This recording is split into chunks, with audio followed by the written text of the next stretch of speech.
চোরদের হাতে নয়, দেশের চাবি তুলে দিতে চাই সৎ চৌকিদারদের হাতে, বলছেন ডক্টর শফিকুর। জানাবো দল নিষিদ্ধকরণে কার লাভ কার ক্ষতি, এবং সর্বশেষ জানাবো নুরাল পাগলার দরবারে হামলা, কবর থেকে লাশ তুলে আগুন। শুনছিলেন সংবাদ শিরোনাম, এবারে বিস্তারিত। চোরদের হাতে নয়, দেশের চাবি তুলে দিতে চাই সৎ চৌকিদারদের হাতে, বলছেন ডক্টর শফিকুর। দুর্নীতিমুক্ত, জনগণমুখী ও দায়িত্বশীল সমাজ গঠনের প্রতিশ্রুতি দিয়ে বাংলাদেশ জামায়াত ইসলামীর আমির ডক্টর শফিকুর রহমান বলেছেন, দেশের সম্পদ, নাগরিক অধিকার ও সুযোগ সুবিধা চুরি করা বা অন্যায়ভাবে ব্যবহার করতে দেওয়া হবে না। দেশের চাবি জনগণের হাতে রক্ষা করতে সৎ চৌকিদারদের হাতে তুলে দেওয়া হবে। ঢাকা 10 আসনে কাফরুল দক্ষিণ থানার উদ্যোগে আয়োজিত ফ্রি মেডিকেল ক্যাম্পে প্রধান অতিথি হিসেবে উপস্থিত হয়ে ডক্টর শফিকুর রহমান এসব কথা বলেন। তিনি বলেন, আমরা আপনাদেরকে কথা দিচ্ছি, এই সমাজ বদলানোর দায়িত্ব যদি জনগণ আমাদের হাতে তুলে দেন, আমরা খেটে খুঁটে চেষ্টা করব সমাজের সমস্যাগুলো দূর করার। আমরা ইনশাল্লাহ মাথায় তেল দেব না, তেলের উপরে যার চামড়া ফেটে গেছে তার গায়ে একটু তেল মালিশ করার চেষ্টা করব। আমাদের প্রাইম সাবজেক্ট হবে দেশের বঞ্চিত মানুষ, তারা হবে আমাদের অগ্রাধিকার। জামায়াত আমির বলেন, শুধু স্বাস্থ্যের ক্ষেত্রে নয়, শিক্ষা, স্বাস্থ্য থেকে শুরু করে যতগুলো নাগরিক পরিষেবা আছে সব পরিষেবায় বঞ্চিতরা অগ্রাধিকার পাবে। বঞ্চিতদের অধিকার তাদের হাতে তুলে না দেওয়া পর্যন্ত ওই সেবা আমরা গ্রহণ করব না। আমি চাই একটি দুর্নীতিমুক্ত বাংলাদেশ। এই ছোট্ট নমুনা হিসেবে ঘোষণা দিচ্ছি, আগামীতে বাংলাদেশ জামায়াতে ইসলামী থেকে যারা নির্বাচিত হবেন তারা সরকারের কোনো প্লট অল্প মূল্যে গ্রহণ করবেন না, বিনা ট্যাক্সের গাড়িতে চড়বেন না। সরকারের দেওয়া ন্যায্য সুযোগ সুবিধার মধ্যে কতটুকু গ্রহণ করা যায় তা বিবেচনা করা হবে। ডক্টর শফিকুর রহমানের অতীতের উদাহরণ তুলে ধরেন। তিনি বলেন, আল্লাহর দুই বান্দা 4 দলীয় সরকারের সময় 2টি মন্ত্রণালয়ের দায়িত্বে ছিলেন। তাদের ব্যাপারে বাংলাদেশের সবাই সাক্ষ্য দেয়, তারা শতভাগ সৎ ও স্মার্ট ছিলেন। তারা দক্ষতার সঙ্গে 2টি মন্ত্রণালয় পরিচালনা করেছেন। যদি সেই সময় আমাদের হাতে আরও 10টা মন্ত্রণালয় আসতো, অবস্থা হতো একই। কেন? কারণ একটাই, কারণ তারা আল্লাহকে ভয় করছে। মহান আল্লাহ সব শোনেন, সব দেখেন, তাকে ফাঁকি দেওয়ার শক্তি কারণেই। এই বিশ্বাস যাদের আছে, জনগণের সম্পদ, ইজ্জত ও জীবনের উপর তাদের কালো হাত কখনো পড়বে না ইনশাল্লাহ। তিনি জনগণের সক্রিয় অংশগ্রহণের গুরুত্বেও জোর দেন। তিনি বলেন, এই বাংলাদেশকে আসলেই আমরা সবাই চাই, তাহলে একা বাংলাদেশ জামায়াত ইসলামী পারবে না। প্রত্যেকটি ঘর থেকে, বাড়ি থেকে, সব পেশা ও শ্রেণী থেকে সবাইকে এগিয়ে আসতে হবে। এগিয়ে এসে বলতে হবে, আমাদের সম্পদ যারা লুট করেছে তাদের হাতে দেশের চাবি আমরা দিতে চাই না। আমাদের সম্পদে যারা চৌকিদার, পাহারাদার হবে, আমরা সেই চাবি তাদের হাতে তুলে দিতে চাই।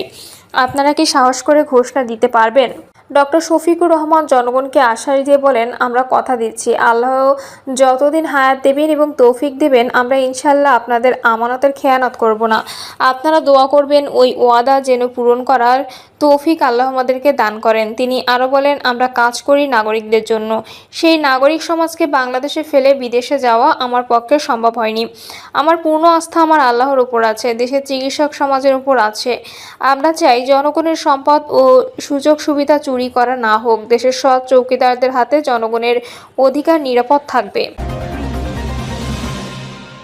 দল নিষিদ্ধকরণে কার লাভ কার ক্ষতি? ক্ষমতাচ্যুত আওয়ামী লীগের কার্যক্রম নিষিদ্ধ হওয়ার পরও বিক্ষিপ্ত তৎপরতা দেখা যাচ্ছে। বড় কর্মসূচি বাস্তবতা তো দলটির নেই, সেজন্য অনেকের ধারণা দলটির কার্যক্রম নিষিদ্ধ না করলেও চলত। তবে এমন পদক্ষেপ নেওয়ার ফলে দলটির কর্মকাণ্ড মোকাবেলায় আইনগত ভিত্তি পেয়েছে সরকার। নইলে প্রশ্ন উঠত, আওয়ামী লীগকে কাজ করতে দিচ্ছেন না কেন? কার্যক্রম নিষিদ্ধ হলে দল হিসেবে আওয়ামী লীগকে নিষিদ্ধ করা হয়নি। গণঅভ্যুত্থানের ক্ষমতাচ্যুত আগ মুহূর্তে জামায়াত ইসলামীর ক্ষেত্রে এটি করেছে আওয়ামী লীগ সরকার। আইন বলেই করেছিল। সেই নজির থাকলেও আওয়ামী লীগকে দল হিসেবে নিষিদ্ধ না করে কার্যক্রম নিষিদ্ধ করার ম্যাজিকটা কি, সেটা অবশ্য বলা কঠিন। বলা হচ্ছে দলটির বিষয়ে চূড়ান্ত সিদ্ধান্ত আসবে আদালত থেকে। সেই লক্ষ্যে দলের বিচারের সুযোগও তৈরি করা হয়েছে সংশ্লিষ্ট আইনে। আওয়ামী লীগের কার্যক্রম নিষিদ্ধের ঘটনা অবশ্যই ঘটে অন্তর্বর্তী সরকার গঠনের অনেক পরে।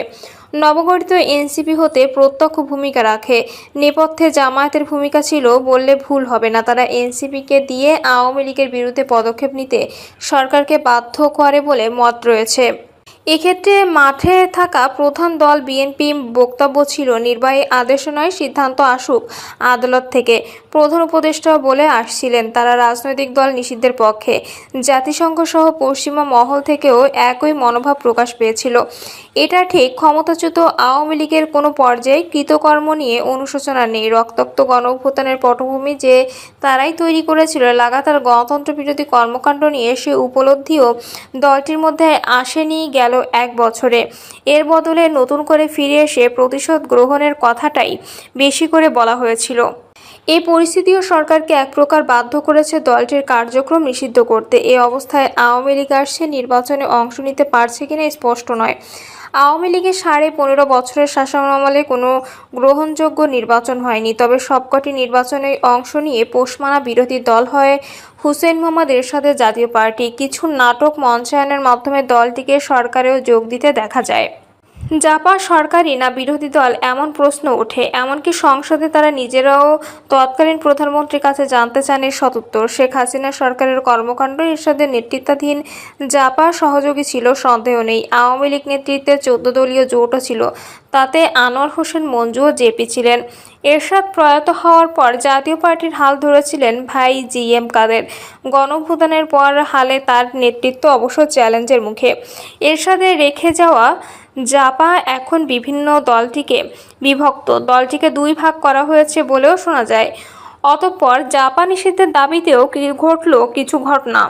রাজধানীতে জাপা কার্যালয় নতুন করে আক্রান্ত হওয়ার ঘটনায় গণ অধিকার পরিষদের নেতা ও ঢাকা বিশ্ববিদ্যালয়ের সাবেক ভিপি নুরুল হক নূর আইন শৃঙ্খলা বাহিনীর হাতে গুরুতর আহত হলে সেটাও ইস্যু হয়। সময় বেঁধে দেওয়া হয় জাপাকে নিষিদ্ধ করতে। অবস্থায় প্রধান উপদেষ্টা 3 রাজনৈতিক দলকে বৈঠকে ডাকলে সেখানে বিএনপি বাদে 2 দল জাপা নিষিদ্ধের প্রশ্ন তুললেও তিনি কিন্তু কিছু বলেননি। দলগুলোর সঙ্গে মূলত আলোচনা হয় নির্বাচন নিয়ে। ফেব্রুয়ারির প্রথমার্ধে নির্বাচন হবে বলে ইতোমধ্যে সিদ্ধান্ত হয়েছে। সে বিষয়ে সরকারের কোনো দ্বিধাদ্বন্দ্ব নেই বলে স্পষ্টভাবে জানানো হয়েছে বৈঠক থেকে। জাপা এবং 14 দলভুক্ত সব দল নিষিদ্ধের দাবিও তুলেছে একটি রাজনৈতিক দল। মনে হচ্ছে জামায়াত ও এনসিপি এতে সম্মত। তবে কেবল জাপাকে নিষিদ্ধ করা হলেই তারা খুশি হয়ে যাবে। অন্তর্বর্তী সরকারের 1 বছর পার হওয়ার পর এমন দাবি কেন সামনে আনা হলো সেটা বুঝতে কষ্ট হচ্ছে না।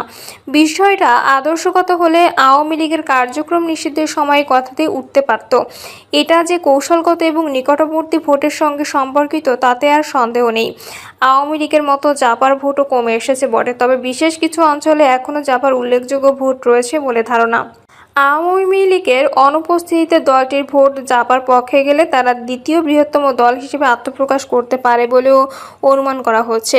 জামাত নাকি নিজস্ব চ্যানেলে খোঁজ নিয়ে এ সম্ভাবনার কথা জানতে পেরেছে। অবস্থায় নির্বাচন নিজেদের দ্বিতীয় অবস্থান ধরে রাখতে তারাই নাকি সামনে এনেছে জাপা নিষিদ্ধের দাবি।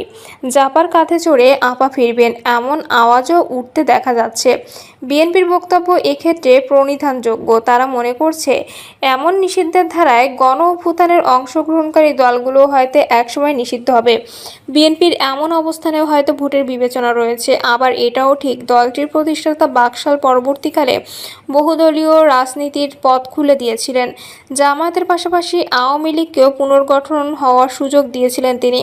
বিএনপি সেটা নিয়ে এখন গর্ব করে। সেই ধারায় সম্ভাব্য সব রাজনৈতিক দলের মাঠে থাকাকে তাদের অধিকার বলেই বর্ণনা করেছে বিএনপি। এ অবস্থায় জাপা নিষিদ্ধের ইস্যু তারা এড়িয়ে যেতে চেয়েছিল।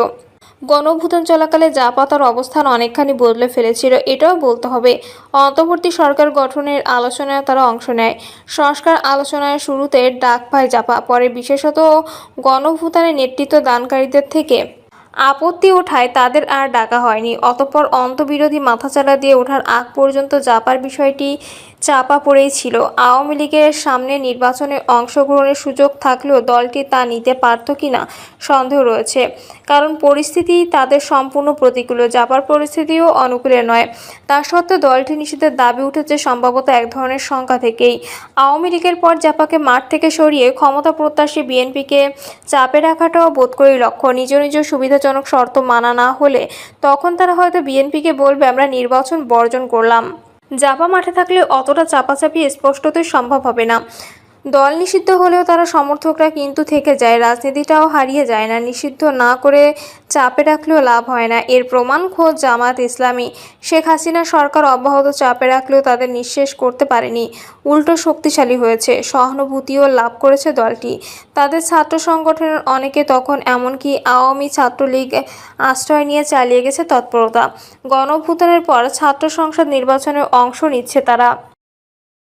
প্রিয় দর্শক, এই ছিল এখনকার সর্বশেষ সংবাদ আপডেট। সব সংবাদ পেতে চ্যানেলটি সাবস্ক্রাইব করে বেল আইকনটি ক্লিক করে রাখুন।